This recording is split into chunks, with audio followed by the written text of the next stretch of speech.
خبطت على الام، بعد اذنك هاتي مفتاح الاوضه عشان اطلع البنت اوديها المدرسه. انت هربت ليه؟ قال انا هقول كل حاجه. اللي بتاكل ابنها واللي بتعض ابنها واللي بتغرق بنتها.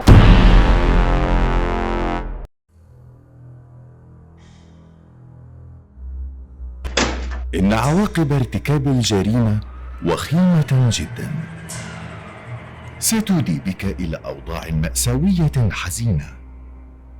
نصيحة: لا تورط نفسك في ارتكاب أي جريمة أو مخالفة للقانون، لأن الجريمة لا تفيد. ساعة مع حنفي.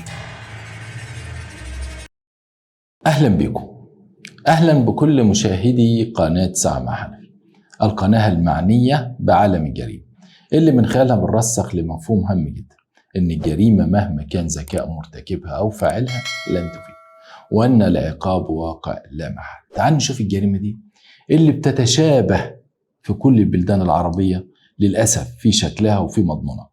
من فترة احنا شفنا الأم اللي من مصر هنا اللي ذبحت ابنها وكلته، وقلنا ده حب، ورغم ان الطب اثبت ان هي مسؤولة عن تصرفاتها، لكن ده فعل شاذ وبشع ومش مقبول ومش هتكرر حاجة زي كده.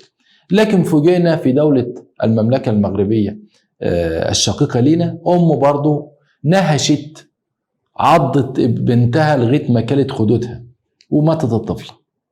المرة دي معانا جريمة بشعة جدا حصلت في دبي، دولة الإمارات العربية الشقيقة. الجريمة حصلت في إمارة دبي في منطقة اسمها زافيلا، معرفش هل بنطق الاسم صح ولا غلط. المنطقة دي اسمها منطقة زافيلا بدبي.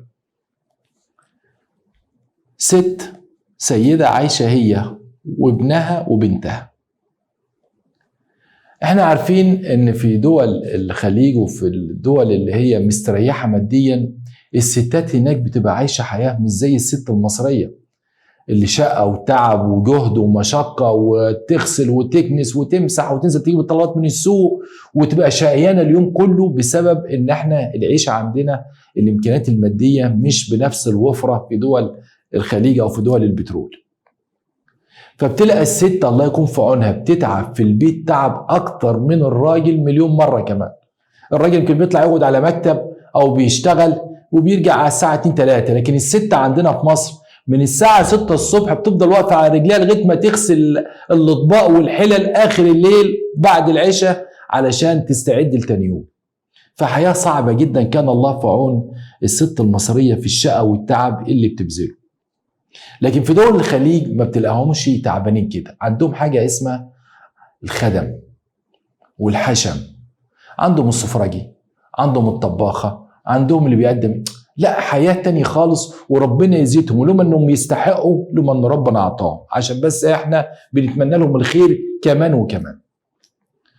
فالسيدة دي اللي في دبي عايزة خادم يجي يراعي ابنها وبنتها ويشوف امور البيت، فاستخدمت شاب من الهند.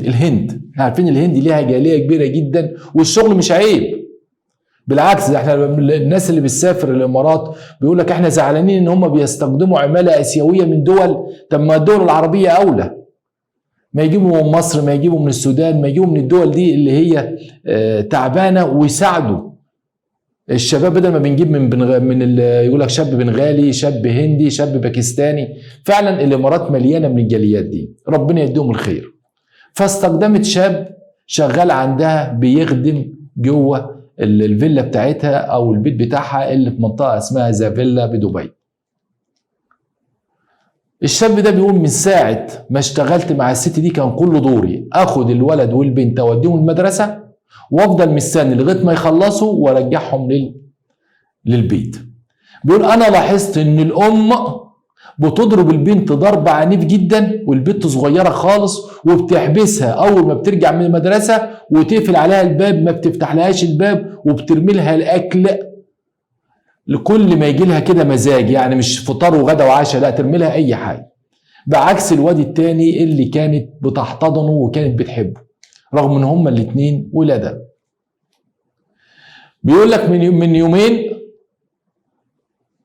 خبطت على الام، بعد اذنك هاتي مفتاح الاوضه عشان اطلع البنت اوديها المدرسه. فاعطتني المفتاح، ففتحت على الباب لقيت البنت مش في الاوضه، لكن لقيت باب الحمام اللي في الاوضه موارب. فبصيت على البنت واتخضيت عليها، فتحت لقيت البنت متجرده من ملابسها تماما ونايمه في البانيو، والحنفيه بتاع البانيو مفتوحه على وشها والبنت ميته. اول ما شفت كده انا خفت، رحت بسرعه، كان معايا باسبوري، جريت حجزت تذكره وسافرت على بلدي.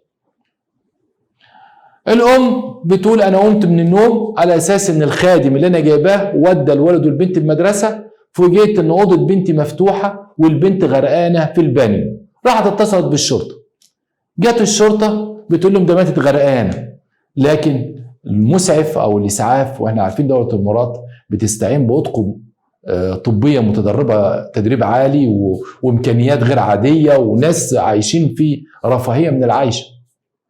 المسعف قال لك انا لاحظت الطفله وانا بطلعها عمرها 6 سنين ان عليها كدمات في الجسم واثار خنق في الرقبه وكمان اثار كي في مناطق حساسه في جسمها. فهودت الست وقلت لها ايوه ده ماتت بالخنق، لكن مجرد ما طلعناها من البانيو اتصلت بالشرطه وقلت لهم لا في شبهه جنائيه. تم تحويل الامر برمته الى النيابه. اثناء التحقيقات مع السيده قالت انا بتهم الخدام اللي كان عندي ان هو اللي قتل بنتي، لانه خد مني المفتاح وفتح على الاوضه. لما سالها المحقق طب انت بتقفل على بنتك بالمفتاح ليه؟ ده طفله صغيره، ليه بتحبسيها؟ قالت انا معوداها على كده علشان تقعد تذاكر وما تنشغلش لا بالتلفزيون ولا باخوها. طيب الخدام فين يا جماعه؟ او الخادم فين؟ على فكره الخدام ده مش بتنمر عليه ولا حاجه، ده شغله شريفه وشغله جميله، وربنا يدي كل واحد كل مهنه يا جماعه ما دام بالحلال ما نقدرش نتنمر عليه. هو مهنته اسمه خادم. فين الخادم؟ سالوا في المطار عرفوا ان هو في نفس اليوم اللي تمت فيه الجريمه هرب. كده يبقى هو اللي قتل. ايه اللي يخليه يهرب؟ يبقى هو اللي قتل البنت. ابتدى الانتربول، ودولة الامارات طبعا متقدمة جدا، من خلال اتصالاتها تم القبض على الشاب في بلده وترحيله الى دولة الامارات دبي للتحقيق معه. تعال انت هربت ليه؟ قال انا هقول كل حاجة. اتفضل. ايه اللي حصل؟ قال اللي حصل الست دي بتعذب بنتها من ساعة ما جيت بشتغل عندهم اوصل واجيب البنت والولاد من المدرسة واوديهم المدرسة، ملاحظ ان هو بيعذبها، بلاحظ ان الام دي بتعذب بنتها جامد. في اليوم ده انا خدت المفتاح، فتحت الباب لقيت البنت مش على السرير، دخلت لقيت البنت غرقانة والحنفية مفتوحة على وشها. خفت وقلت اكيد هيتهموها فيا، انا راجل خدام وراجل غريب ومحدش هيفهم لهجتي ولا حد هيصدقني، فهربت. طب عملت ايه قبل ما تهرب؟ قال انا رحت وواجهوني بالام، قلت لها بنتك في البانيو غرقانه والحنفيه مفتوحه والبنت ميته، قالت لي انت جاي تصحيني عشان كده اقفل الباب وامشي. فاستغربت من رد فعل الام، ده بتقول لي انت جاي تصحيني عشان تقول لي البنت غرقانه في داهيه، خلاص اقفل عليها الباب وسيبها. فقال لك لا كده هتلبس فيا، فهربت. تم التحقق من كل كلامه، تم مواجهته بالام. الام انهارت وقالت انا ما كنتش عايزه البنت دي خالص، انا اللي كنت بعذبها عشان اموتها، وفي الليل امبارح انا رتبت اجيب الخادم ده علشان البسه. شوف تخيلوا، كانت عايزه الراجل اللي جه قال لهم تعيشوا، كانت عايزه تدبسه في جريمه قتل كان ممكن ياخد فيها العمر كله سجن، وهو اللي جه على اكل عيش.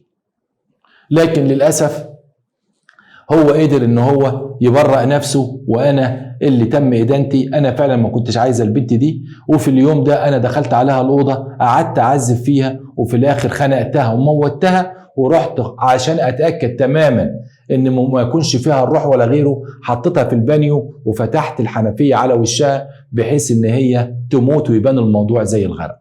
عملت كده ليه؟ ما بحبهاش. طب بتحبهاش ليه؟ هو كده وخلاص، رغم ان هي مش مريضة نفسيا ومسؤولة عن تصرفاتها. القضاء الاماراتي العادل حكم على الشاب الهندي بشهر حبس علشان اخفى معلومات والتمس له العذر في الهرب نتيجة الخوف اللي هو اعتراه، او نتيجة الخوف اللي هو اصيب به لما حس ان هو ممكن حياته كلها تنتهي بيتهموه بالقتل. فتم الحكم عليه بشهر حبس لإخفاء معلومات وعدم الإبلاغ. تم الحكم على الأم بالأشغال الشاقة المؤبدة. في أم تعمل كده؟ يبقى لسه هنشوف. اللي بتاكل ابنها واللي بتعض ابنها واللي بتغرق بنتها، هنقول ايه؟ لله الأمر من قبل ومن بعد. أشكركم.